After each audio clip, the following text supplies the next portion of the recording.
Alors, dans l'actualité de ce vendredi 18 avril, à l'aube de ce long congé de 3 jours, il y en a qui sont en congé aujourd'hui, il y en a qui sont en congé 4 jours, mais nous, c'est 3 jours. Donc, lundi, je vous informe qu'on sera en congé, on sera de retour le mardi 22 avril. Et parlant de ce long congé, ça fait drôle à dire, parce qu'on n'aurait pas cru qu'un jour, la fin de semaine de Pâques, on pourrait aller voter. Mais c'est comme ça. Les temps ont bien changé. Alors, c'est le vote par anticipation en fin de semaine. Ça commence aujourd'hui et c'est jusqu'à lundi, c'est lundi inclusivement. Donc, du 18, là, aujourd'hui, au 21 avril, inclusivement, vous pouvez aller voter par anticipation. Vous avez reçu chez vous une carte brune, là, qui identifie à quel endroit. Ben d'abord, c'est pour être certain que vous êtes inscrit sur le bulletin de vote, que vous avez le droit de voter, la liste électorale. Merci, Jean. Alors, le petit carton que vous avez reçu confirme que vous êtes sur la liste électorale. On vous indique également à quel endroit vous pouvez aller voter en fin de semaine par anticipation si jamais lundi le 28 avril, vous n'êtes pas disponible. Alors, vous avez 3 jours, c'est-à-dire aujourd'hui, samedi et dimanche de Pâques. Ça fait drôle, Jean, t'es certain de ça? T'as vérifié? Oui. Je me fie à Jean Carbonneau, là. Mais ça me semble que c'est long. Mais quand même, si on dit que c'est aujourd'hui, samedi, dimanche et lundi que vous pouvez aller voter par anticipation, si vous ne pouvez vous rendre dans les bureaux de scrutin le 28 avril prochain. Donc, c'est bien important. Si vous voulez vous prévaloir de votre droit de vote, ben vous pouvez le faire en fin de semaine. Vous n'avez qu'à regarder sur votre coupon, votre carton que vous avez reçu, là, qui confirme que vous êtes sur la liste électorale. Vous avez l'endroit pour aller voter. C'est peut-être le même. Et, pour moi, ce n'est pas le même, là, mais peut-être que pour vous, c'est le même. Alors, il y a un endroit, c'est indiqué, où vous pouvez aller voter par anticipation ou encore aller voter le 28 avril. C'est peut-être le même endroit, mais vérifiez sur ce carton. Voilà. Donc, Jean identifie là, justement les dates de votation là, par anticipation. Alors, c'est bien là du 18 au 21 avril. J'entoure cette date là avec sa souris. Alors, du 18 au 21 avril pour voter par anticipation. À Montmagny, la construction résiste malgré un climat économique incertain. Ben, c'est 564 permis qui ont été délivrés l'an dernier, une légère hausse par rapport à 548 en 2023. Le fait marquant, c'est que près de la moitié de ces permis, soit 46 %, étaient destinés à des projets de rénovation ou d'agrandissement. C'est 30 millions de dollars. C'est de l'argent, hein? C'est beaucoup d'argent. Moi, je suis resté surpris. Mais quand même, si on regarde 564 permis octroyés pour 30 millions, ben, ça fait pas tant d'argent que ça, mais quand tu vois 30 millions, c'est quand même de l'investissement là pour notre ville. La ville enregistre des gains significatifs au chapitre de l'habitation avec l'ajout de 66 nouvelles unités de logement réparties dans 26 résidences, dont 6 multifamiliales. On le voit, là, on voit les projets, là, entre autres derrière l'école Saint-Pédis. Il y a un nouveau développement domiciliaire et ce sont des multilogements là, qui sont en train de faire leur apparition à cet endroit. La MRC Montmagny qui continue de miser sur l'innovation entrepreneuriale en relançant sa cellule de sociofinancement, un outil concret pour appuyer des projets d'affaires audacieux. Donc, le plus récent exemple, on parle de l'UPO Sanctuaire de l'eau qui marque le 3e projet appuyé par la cellule. Mais il y a eu d'autres projets, entre autres le bistrot d'érable et la corporation entre ciel et mer là, qui ont vu le jour grâce au sociofinancement. Alors, si vous voulez plus d'informations, là, vous appelez tout simplement à la MRC de Montmagny.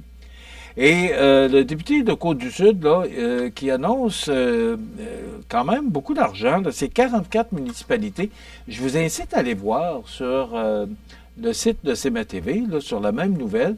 Vous allez voir, toutes les municipalités sont inscrites. Là. Alors, la plupart, je ne dis pas toutes, mais d'après moi, la plupart des municipalités de Montmagny, de la MRC de Montmagny, la MRC de Lillet et la MRC de Kamouraska, toutes les petites municipalités qui ont 5000 habitants et moins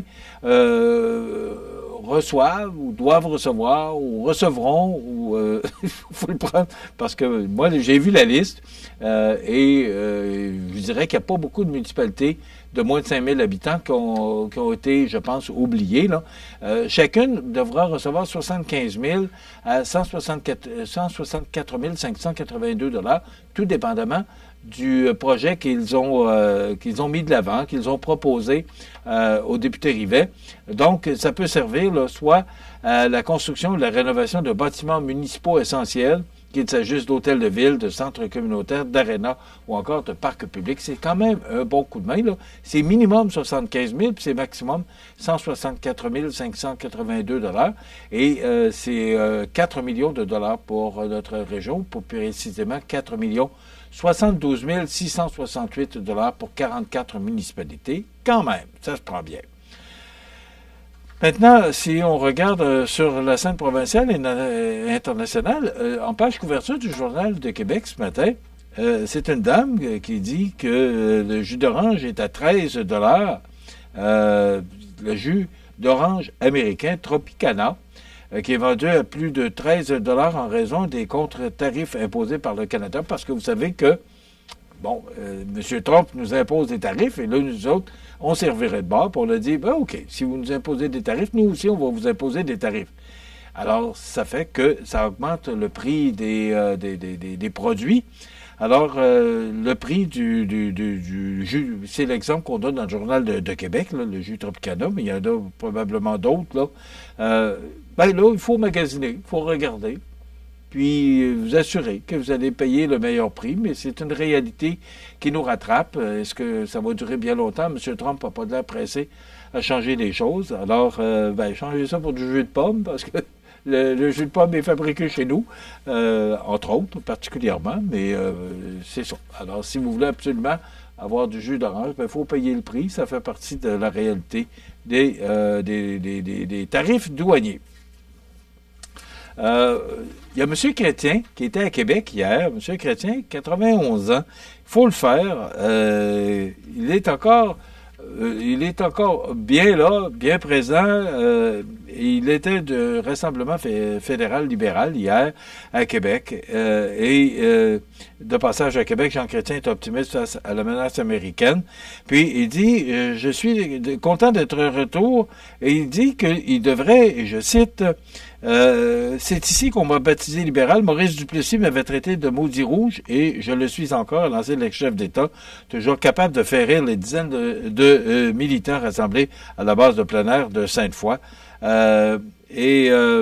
Il dit qu'il devrait décerner. Le président Trump a accompli une chose, il a unifié le Canadien plus que jamais auparavant, disait-il en début d'année et encore hier à Québec. Alors, M. Chrétien, là, qui est encore bien présent et qui a encore du plaisir à faire ce qu'il fait, il a fait du bon travail. Il a été 10 ans au pouvoir, de 1993 à 2003. Ben voilà, ça résume pas mal là, ce qu'on a comme... il y a la commission des débats qui a hier annulé la conférence de presse, le point de presse après les débats. Là.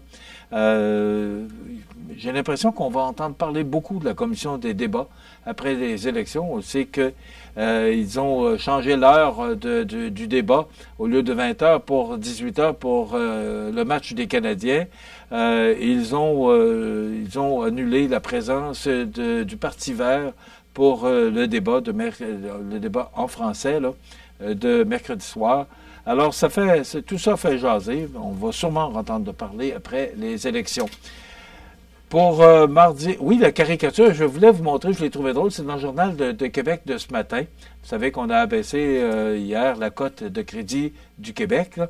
Alors, on voit M. Legault et M. Girard qui sont dans le coin. Là. C'est Standard & Poor's qui envoie le premier ministre et M. Girard, le ministre des Finances, dans le coin. Je l'ai trouvé drôle, je voulais le partager avec vous. Mardi, je vous rappelle, lundi, on est en congé. Mardi, on aura une chronique avec Martine Letourneau. On va parler du bac bleu. Très intéressant comme chronique. Et on aura le maire de Sainte-Apolline, Bruno Gagné. Il semblerait qu'il y ait des développements dans le dossier de l'école primaire. Donc, c'est ce qu'on vous réserve pour mardi. Entre-temps, je vous souhaite de joyeuses Pâques. Profitez-en, reposez-vous. On se retrouve mardi. Dans quelques instants, les avis de décès Bon week-end.